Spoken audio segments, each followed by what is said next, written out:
Start. अध्यक्ष जी इस दृष्टि से वृद्ध जीवन भर अपने बच्चों के भविष्य की दृष्टि से प्रयास करता है, लेकिन बाद में अकेलापन महसूस करता है और इनकी संख्या देश में करीब 5.5 करोड़ है। मैं यह चाहूंगी कि उनके लिए कोई राष्ट्रीय नीति बननी चाहिए।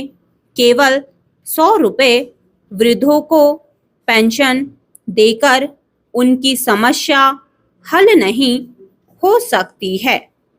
उससे कुछ निकलने वाला नहीं है। इनका जो अकेलापन है उसको व्यवसाय दे सकें, उनको सामाजिक संस्थाओं में काम दे सकें, उसके लिए कोई राष्ट्रीय नीति होनी चाहिए और समाज कल्याण की योजनाएं विफल हो जाएं तो वे मानसिक रूप से अपने आप को अकेला महसूस नहीं करें और समाज की उन्नति में अपना योगदान दे सके। स्वामी विवेकानंद जी ने कहा था कि हर उस शिक्षित व्यक्ति को जो समाज के लिए नहीं सोचता है, कभी अपनी शिक्षा का उपयोग समाज के उद्धार के लिए नहीं करता है। ऐसे शिक्षित व्यक्ति को मैं देशद्रोही मानता हूँ। अगर शुरू से ही इस प्रकार से संस्कार बच्चों में डाले जाएं तो ही कल्याण मंत्रालय का कार्य सही रूप से सफल हो जाता है। मुझे लोगों का हित करना है। यह भावना ज़्यादा से ज़्यादा किस प्रकार फैले, इसके लिए जरूरी है कि जो इस भावना से काम करने वाली संस्थाएं हैं, जो कल्याणकारी योजनाएं हम चलाते हैं, उनमें इन संस्थाओं का सहयोग ज़्यादा होना चाहिए। इस भावना से हमारे मंत्रालय को काम करना चाहिए। मैं अनुसूचित जाति और जनजाति के बारे में कुछ निवेदन करना चाहूँगी।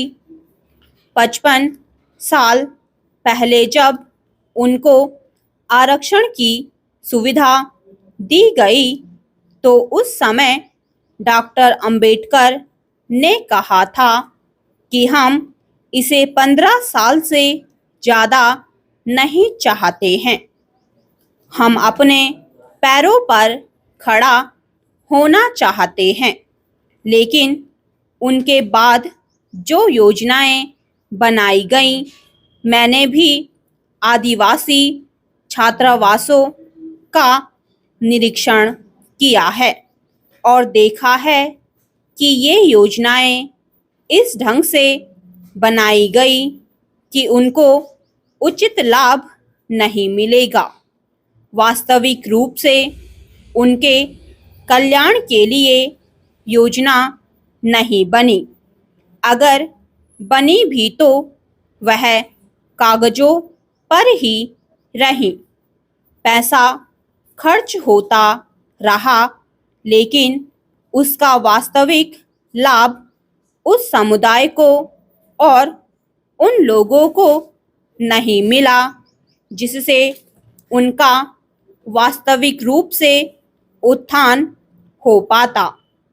इस साल हम बालिका वर्ष मना रहे हैं। हमें इस पर सोचना होगा। स्टॉप।